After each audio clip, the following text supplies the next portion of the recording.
Today we're going to talk about a pair of models from Perego, the Ypsi and the Agio Z4, which were included recently in a video where we offered our impressions of 30 different strollers in 30 minutes, but since we continue to get questions about models included there, it seems safe to assume that the format of that video may have been a bit too daunting for the average viewer. And this video then will deal specifically with these two models from Perego, expanding a little on what we covered in that larger video, both from additional research as well as from some of the feedback we've had since that video's release.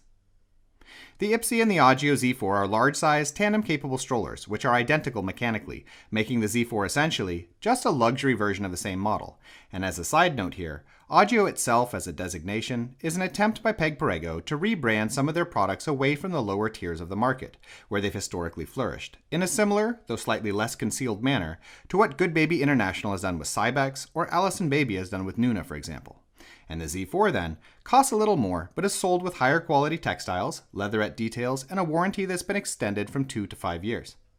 From my research, customer reports, and feedback from users, the elements of these models that I find potentially positive are the use of a bucket seat with a decently sized leg rest that folds in half, allowing for a more compact fold with the seat attached, and a folding system whose activation is located close to the actual folding mechanisms, which generally means that it's built with fewer fragile internal components, though I do worry a little bit about how wide the bar is that activates the fold, as if it's not built sturdily enough, then loosening could lead to symmetry issues. And lastly, a viewer of our larger video commented that the Ypsi still maneuvers well a few years after purchase, which suggests that despite somewhat cheaper looking tires, foam-filled polyurethane, the connection to the chassis may well be relatively sturdy.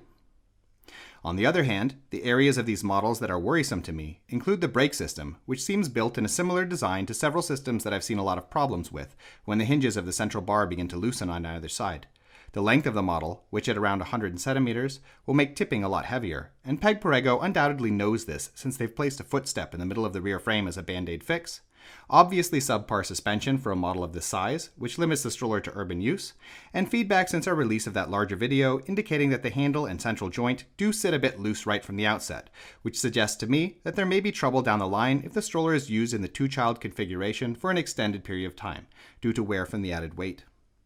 That being said, the longer guarantee of the Z4 is definitely a positive thing, particularly if you live in one of the countries where Perego has set up service shops, and for me at least, would be the deciding factor for choosing it as the better of these two models, despite the slight price hike.